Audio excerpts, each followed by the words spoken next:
Everybody needs a mentor. As the same as like we say, every kid needs to have a parent or guardian, somebody to hold your hand, teach you life lessons. Mentor to me is this as important as your parents and guardian.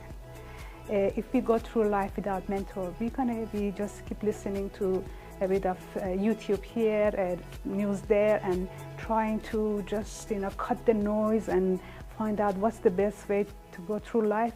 That's a very, very hard work, and not everybody can come up with a proper plan and be happy, because at the end of the day, everything we do, whether it's when it's got a financial goals or monetary number in there, so we all talk about happiness, because if you want to have that $100,000, it's just because you can perhaps take your family to the holiday you wanted. At the end of the day, is what you want to buy with that money. Otherwise, money by itself is not going to make you happy.